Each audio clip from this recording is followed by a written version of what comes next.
Monsieur Georges est annoncé. Tout à fait. Le tigre, évidemment. Georges Clemenceau.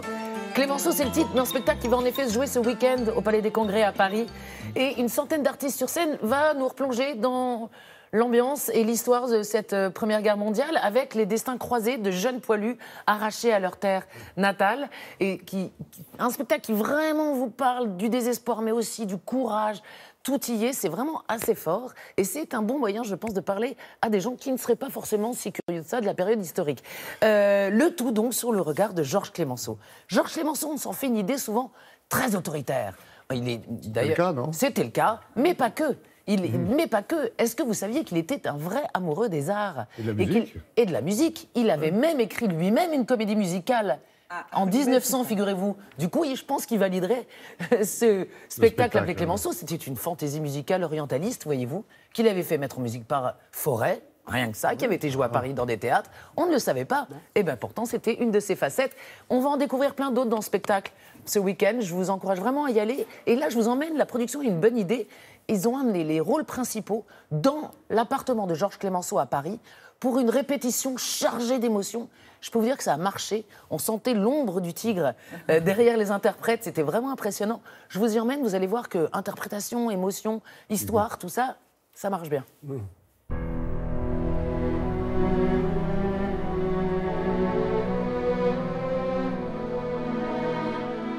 Clemenceau, c'est certainement un personnage autoritaire, qui a une éducation compliquée, un père très autoritaire également. C'est quelqu'un qu'on a reproché beaucoup de choses, évidemment. Mais enfin, je pense que c'était un homme sensible. C'était un homme d'une grande intelligence, d'une grande rigueur, d'une grande bonté. Et lorsqu'il dit des soldats, ils étaient sublimes, et ils ne le savaient pas, je pense que c'est le plus bel hommage qu'on peut rendre à tous ces soldats qui sont partis la fleur à la bouche en disant la guerre durera 6 mois et qui ne sont jamais revenus. On n'est quand même pas sur n'importe quel perron. Vous avez Clemenceau derrière vous, quoi. Vous avez le mec qui a vécu là-dedans.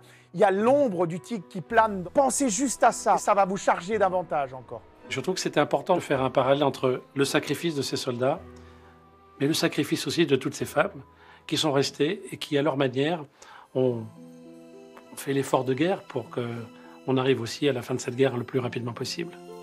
Il y a 2 frères dans cette histoire, et l'un écrit à sa fiancée en lui disant « Tu sais, mon frère me protège, il est merveilleux. » Jean-Marie, hier, il m'a sauvé la vie.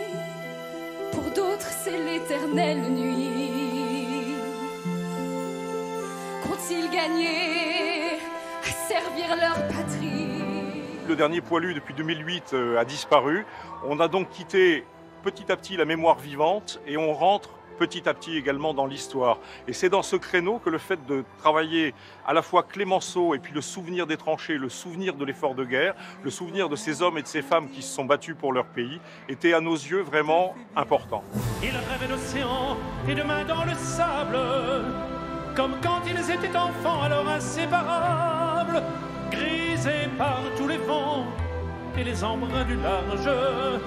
Ces senteurs salées, ces marées océanes. Mon rôle dans cette production, c'est d'être un conseiller militaire. L'idée, c'est quand même de faire connaître Clemenceau au plus grand nombre, le faire d'une façon plaisante, mais tout en étant, parce qu'on est dans le centenaire, historiquement rigoureux. Et croire que bientôt, peut-être, le canon cesse dans cette tranchée des baïonnettes.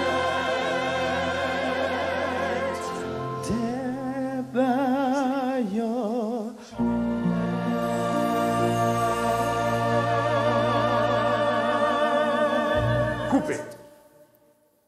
Spectacle qui a le label. Oui, absolument. Le colonel Sass, que vous venez voir très ému par l'interprétation, a été très rigoureux dans l'exactitude des données militaires du spectacle. Et donc, en effet, les très sérieux historiens de la commission de mémoire de 14-18 a donné son label. Donc, allez-y, c'est à la fois instructif et émotion garantie. Et en plus, ce spectacle participe à l'œuvre nationale du Bleu et de France que nous portons, bien sûr, par solidarité. Oui, 1 euro sur chaque billet sera reversé au Bleu.